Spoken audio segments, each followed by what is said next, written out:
السلام عليكم ورحمة الله حبايبي، وحشتوني جدا جدا جدا. بصوا الصور اللي انا منزلاها او الفيديو اللي انا منزله النهارده هتكلم معاكم كده. طبعا انا زعلانه جدا والله، ويعني سبحان الله يعني مش عارفه اقول ايه، بس انتوا شاركوني الرأي. يعني دي واحده كانت عامله دق يعتبر. جات لي قلت لها طبعا انا عملت لها ميكرو بيلدينج عليه. هي ما كانتش حابه شكله لان الدق بيبقى اوفر شويه.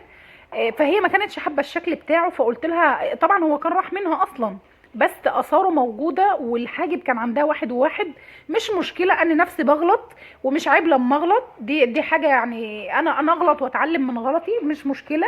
هما كان عندها غلطه في حاجب، قلت لها انا هعمل لك وهظبطهم لك. انا بعمل ميكرو بيلدينج يعني شعره شعره. طيب ايه هو ده اللي مزعلك في الفيديو ده؟ طيب هي دلوقتي جت عملت، والمفروض الميكرو بيلدينج يا جماعه بيتعمل له اعاده بعد شهر. تمام، احنا بنعمل اعاده بعد شهر عشان لو في مشكله ولا حاجه بنظبطها ونعيد عليهم بحيث يتقالوا يقعدوا معانا سنه وسنه ونص وسنتين. تمام تمام. طيب عملنا الجلسه الاولانيه وحصلت عندها ظروف، حصلت عندها مشاكل، حصل عندها حاله وفاه برضو، يعني دخلت في قصه كده بتاع 7 8 شهور. صراحه هي كسلت برضو، مع كسل منها مع نفسيه مع كده، وما جاتش لمده 7 8 شهور. هي راحت بالصدفه، جات لي في مره عشان تعمل، كان عندها برضو مناسبه، كانت مسافره، جت عشان تعمل لقتني قافله. كنت تعبانه شويه ومأجزه، فلقتني قافله فاضطرت تروح مكان تاني بره، فراحت مكان تاني بره. فطبعا التانية مسكتها، ايه ده وحش جدا، ايه القرف ده وايه العك كده، اكيد هدى اللي عامله لك. عرفت منين اللي هدى اللي عامله لها؟ ايوه هدى اللي عامله لها، ولها الشرف ان هدى تحط ايدها على وشها. الناس دي بقالها معايا 18 سنة.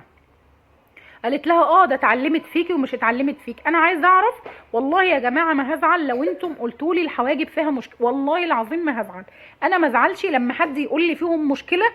خلي بالك يا هدى، واحد عريض، واحد رفيع، واحد طويل، واحد قصير، واحد مش عارفه ايه. هي المشكله اللي فيهم ان هي اصلا في الاساس الراس من قدام عايزه تتظبط.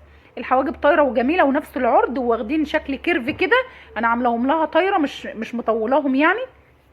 شكلهم حلو جدا وباينين طبيعي معاها. بس الراس خفت لان الراس معموله على الجلد. الحاجب يا جماعه من عند الراس كده احنا مقربين شويه عشان اضيق لها العدسه، فطبعا ده معمول على الجلد فما فيش تحته شعر. فلما هي ما عملتش اعاده يعني الجلد باين مع ده. اساس الدق القديم، مش الميكرو بتاعي ده، اساس الدق القديم، لان انا شغاله لها على دق، انا ما بعملش دق. قعدت تقول لها وحش ومش وحش وازاي، لا لا لا لا مش حلو ومش عارفه ايه.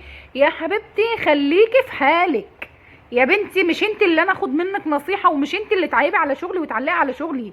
انت خليكي في حالك، انتش اوصلك، انت لسه صغيره على الكلام ده، ما تفهميش انت الكلام ده. انت ما تفهميش الكلام، انت متابعاني بقى ومركزه معايا ومركزه في شغلي وداخله معايا على القناه بتتفرجي على فيديوهاتي، وبتسرقوا الشغل من عندي، وناس بتجيب لي الصور وتقول لي ده الصور ديت عند فلانه. خليكي في حالك يا حبيبتي احسن لك.